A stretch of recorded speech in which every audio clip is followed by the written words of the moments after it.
इस मूवी का नाम है चेंड और इस वीडियो में मैं इसको एक्सप्लेन करूंगा। ये एक हॉरर थ्रिलर मूवी है। इसमें rape, murder, sexual abuse, violent, torture, twist, hostage, ये सब चीजें हैं। स्टार्टिंग में दिखाते हैं कि एक बच्चा बॉक्स में से एक आईडी निकाल रहा होता है, लेकिन इतने में ही दरवाजे की घंटी बजती है, इसलिए वो दरवाजा खोलने दौड़ता हुआ जाता है और इसके साथ ही वो 1 से लेकर 10 तक की गिनती भी गिनता है। दरवाजा खुलने के बाद एक हट्टा कट्टा आदमी एक लड़की को जबरदस्ती अंदर ला रहा होता है। वो उसके बाल पकड़ता है और उसको घसीटते हुए अंदर वाले रूम में ले जाता है और ये सब चीजें देख के वो बच्चा उस आईडी को देखते हुए रोता है। अब मैं यहाँ पे आपको बता दूं कि ये जो आईडी है वो इसके मॉम की है और इस बच्चे का नाम टिम है। टिम यहाँ पे पिछले 2 महीने से रह रहा है।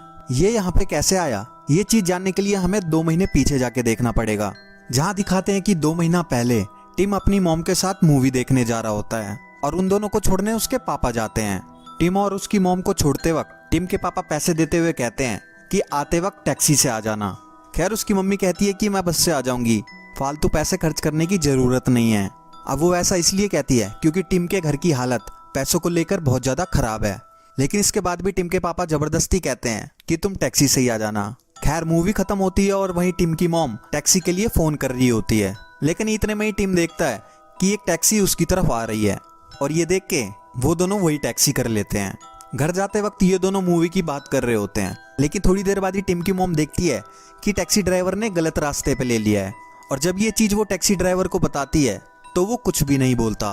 वो बार बार इस चीज को बोलती है कि हमें पिछले मोड़ पे जाना था, लेकिन उसका एक भी रिप्लाई नहीं आता और ये चीज देख के टिम की मॉम बहुत ही ज्यादा घबरा जाती है और चिल्लाने लगती है कि अगर तुमने अभी गाड़ी नहीं रोकी तो मैं पुलिस को फोन कर दूंगी।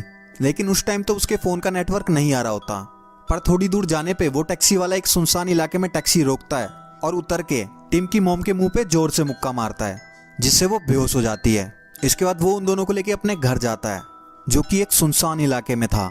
इसके बाद टैक्सी ड्राइवर उतरता है और टिम की मॉम को पाँव से खींच के पकड़ के बाहर निकालता है और उसके बाल पकड़ के घर के अंदर ले जाता है। उसकी मॉम बहुत तेज तेज चिल्लाती है, लेकिन चाहकर भी टिम अपनी मॉम की मदद नहीं कर सकता और वो बस वहां पे बैठा बैठा देख रहा होता है और रो रहा होता है। और ये सीन ऐसा है जिसे देख के आपकी आत्मा तक निचोड़ जाएगी। इसके थोड़ी देर बाद ही वो टैक्सी ड्राइवर आता है, जहां साफ दिख रहा था कि उसके शरीर के ऊपर खून के छींटे हैं। उसके बाद वो टिम को भी टैक्सी से निकालता है और अंदर घर में ले जाता है। टिम यहाँ पे उससे लड़ने की कोशिश करता है, लेकिन जाहिर सी बात है वो उससे जीत नहीं पाएगा।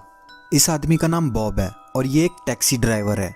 इसके अलावा हम इसे एक साइको भी कह सकते हैं, क्योंकि ये हर दिन एक लड़की को जबरदस्ती लाता है, उसके साथ रेप करता है और उसके बाद उसे जान से मार देता है। खैर अगले दिन बॉब टिम के पास फिर से आता है और कहता है, तुम वही करोगे जो मैं कहूँगा, तुम इस घर को साफ रखोगे, इस घर की हर एक चीज को साफ रखोगे, मेरे लिए हर दिन सुबह ब्रेकफास्ट बनाओगे और जब तक मैं ना खा लूं तुम कुछ नहीं खाओगे, तुम वही खाओगे जो मेरे खाने में से बचा होगा। और जब भी दरवाजे की बेल बजेगी तुम्हें 10 सेकंड के अंदर दरवाजा खोलना है, नहीं तो तुम मार खाओगे। अगर तुमने कभी भी किसी चीज को चुराया तो तुम मार खाओगे। अगर तुमने यहाँ से भागने की कोशिश की तो तुम मार खाओगे। अगर कभी भी किसी वक्त मुझे ऐसा लगा कि तुम मुझे परेशान कर रहे हो या फिर तुम्हारी वजह से मुझे कुछ भी परेशानी हो रही है तो तुम मार खाओगे। इसके अलावा जब भी शाम को मैं लड़कियां लाऊंगा तो तुम्हें उनकी बॉडी को नीचे बेसमेंट में गाड़ना भी होगा और जितना भी खून गिरा होगा वो सब तुम्हें साफ करना होगा। और इसके बाद से टिम वो हर चीज करता है जो बॉब ने उस दिन उसे समझाया। लेकिन एक दिन टिम यहाँ से भागने की सोचता है। अब जब वो वहां से निकलने की सोचता है और उसे घर का ऐसा एग्जिट भी मिल जाता है जहां से वो भाग सकता है, लेकिन टिम को ये बात बिल्कुल भी नहीं पता थी कि उस घर के जितने भी एक आध एग्जिट हैं वहां पे बॉब ने सेंसर लगा रखे हैं कि टिम जब भी वहां से निकलेगा तो बॉब को पता चल जाएगा। और ये होता भी है। जब टिम बाहर निकलता है तो बॉब उसके सामने ही खड़ा होता है। उसके बाद बॉब टिम पे पत्थरों से वार करता है और उसे दोबारा घर ले आता है। इसके बाद वो उससे कहता है कि तुमने मेरा विश्वास तोड़ा है और मैं आज के बाद तुम पे विश्वास नहीं करूंगा। इसलिए वो उसको एक चेन से बांध देता है। ये चेन इतनी लंबी है कि तुम पूरे घर में घूम सकते हो ताकि साफ सफाई में कोई भी दिक्कत ना आए, लेकिन हाँ ये इतनी लंबी नहीं है कि तुम इस घर से भाग सको। उसके बाद वही चीज शुरू हो जाती है जो टिम करता था, लेकिन इस बार जंजीरों के साथ। ऐसी करते करते टिम की लाइफ के 9 साल गुजर जाते हैं और अब टिम बड़ा हो चुका है, लेकिन अब भी काम वो वही करता है जो वो पहले करता था। खैर इसके बाद एक दिन दिखाते हैं कि बॉब की टैक्सी में एक बाप और बेटा बैठे होते हैं, जहाँ बाप अपने बेटे को सुनाता है और चांटा भी मारता है। और ये चीज देख के बॉब को अपनी पास्ट लाइफ याद आने लगती है, जहाँ पे उसके पापा भी उसको टॉर्चर किया करते थे। उसके बाद रात को जब बॉब अपने घर पहुंचता है तो टिम को एक बुक देता है, कहता है कि अब तुम्हें पढ़ाई लिखाई भी करनी चाहिए। इस पे टिम कहता है ऐसा क्यों? तो वो कहता है कल को तुम बाहर निकलोगे तो तुम्हें एजुकेटेड रहना जरूरी है। अब यहाँ पे बॉब टिम को किताब देता तो है, लेकिन जो ये किताब होती है वो ह्यूमन बॉडी की होती है। बॉब टिम से कहता है ये पढ़ के तुम जान पाओगे इंसान के शरीर में सबसे सेंसिटिव पार्ट कौन सा होता है कि उस पे एक वार किया जाए और वो मर जाए। और ये सब चीज सुन के टिम कहता है मैं कभी भी किसी को नहीं मारने वाला। और इस चीज से बॉब टिम से बहुत ज्यादा गुस्सा होता है और एक पिक्चर दिखाते हुए कहता है ये देखो तुम्हारे डैड ने दूसरी शादी कर ली है और वो बहुत खुश है। तुम्हें लगता है बाहर दुनिया में कोई तुम्हें मिस भी करता है, बस एक मैं ही तुम्हारा हूँ जो तुम्हारे बारे में सोचता हूँ। ओवरऑल बॉब टिम को अपने जैसा बनाना चाहता था ताकि वो आगे चलकर उसी के जैसा साइको और मर्डरर बन जाए। और इसके बाद से ही टिम वो बुक पढ़ने लग जाता है। बॉब हर दिन एक लड़की को लाता और जान से मार देता, लेकिन एक दिन एक लड़की बॉब को किसी तरह हरा के उसके रूम से बाहर आ जाती है और टिम से पूछती है कि बाहर निकलने का रास्ता कहाँ है। वो उससे ये भी कहती है कि मैं तुम्हें अपने साथ बाहर ले जाऊंगी, लेकिन टिम उसकी कुछ भी मदद नहीं करता। लेकिन थोड़ी देर बाद ही बॉब आके उसे जान से मार देता है और इसके बाद बॉब टिम से ही अपना टाका लगवाता है। इसके बाद एक दिन टिम एक बॉडी को गाड़ रहा होता है और उसकी बॉडी से उसे एक शार्प नाइफ मिलता है और ये देख के टिम सोचता है कि आज वो बॉब को जान से मार देगा। और जब वो ऐसा करने जाता है तो देखता है कि बॉब सोते वक्त जोर जोर से चिल्ला रहा है। दरअसल वो सपना देख रहा था कि कैसे बॉब का बाप उसको और उसके छोटे भाई और उसकी मम्मी को टॉर्चर किया करता था। और इसके अलावा बॉब के डैड ने बॉब से उसी की मॉम का रेप भी करवाया। और ऐसा बॉब को चिल्लाते हुए देख टिम वहां से चले जाता है। इसके बाद फिर से एक दिन बॉब एक लड़की को लाता है, लेकिन इस बार बॉब उस लड़की को टिम के सामने ही मार देता है, उसके गले पे चाकू चला के। और इसके बाद टिम उस बॉडी पार्ट का नाम लेता है। इसका मतलब ये है कि टिम ने वो किताब बहुत अच्छे से पढ़ ली है और अब उसे पता है कि इंसान के किस हिस्से में वार करने से वो तुरंत मर जाएगा। इसके बाद एक दिन टिम भी सोते हुए चिल्ला रहा होता है और ये चीज बॉब भी सुनता है। अब टिम सपने में क्या देखता है ये हम सब जानते ही हैं। और इसके अगले दिन बॉब टिम के पास आता है कि अगर आज के बाद कभी भी तुम्हारे रूम से चिल्लाने की आवाज आई तो तुम बहुत पिटोगे। लेकिन उसके थोड़ी देर बाद ही बॉब को टिम पे थोड़ी सी दया भी आती है, इसलिए वो उसके पास जाता है और उसकी चैन खोल देता है। और ये यहाँ पे साफ दिखता है कि उसकी चैन तो बहुत सिंपल से लॉक थी, अगर टिम चाहता तो वो खुद भी खोल लेता। लेकिन वो बॉब से इतना ज्यादा डरता था कि उसने कभी खोलने की कोशिश ही नहीं की।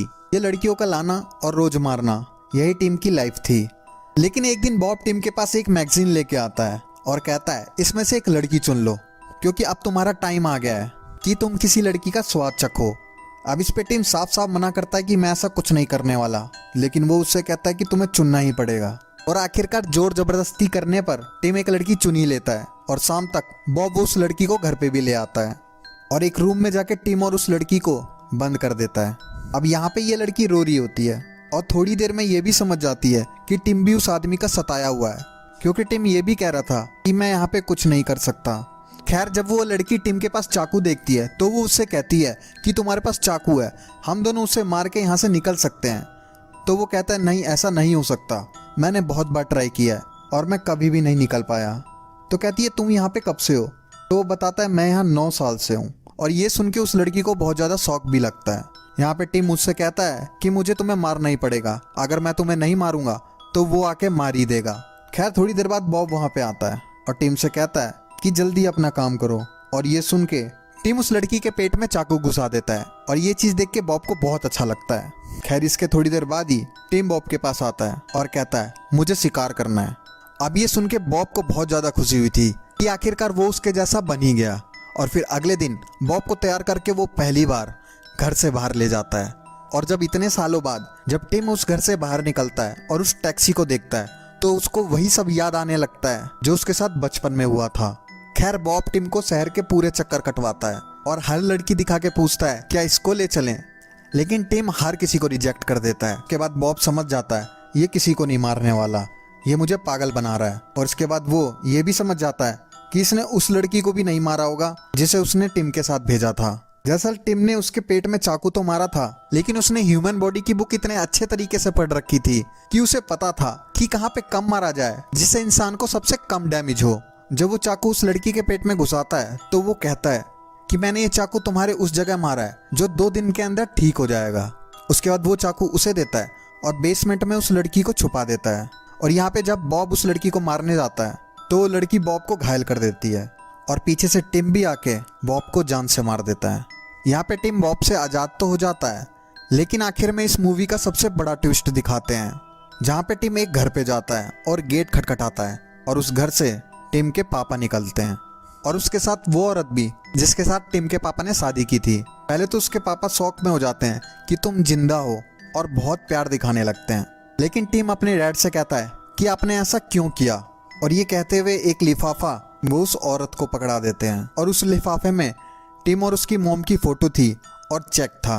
दरअसल मैं आपको यहाँ पे ये बता दूं कि जो बॉब था वो टिम के डैड का ही भाई था और इन दोनों को मरवाने के लिए टिम के पापा ने ही बॉब को सुपारी दी थी।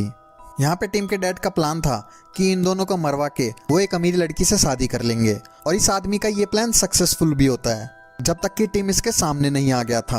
और ये सब सुनने के बाद टिम का डैड उसे मार के घर से बाहर निकालने लगता है, कहता है आज के बाद अपनी शक्ल मत दिखाना, लेकिन उसको बचाने के लिए वो औरत बीच में आ जाती है और इसके बाद टिम का डैड उस औरत को बुरी तरह मारने लगता है और ये देख के सारी पुरानी यादें टिम के सामने आ जाती है और उसके बाद वो अपने डैड को जान से मार देता है।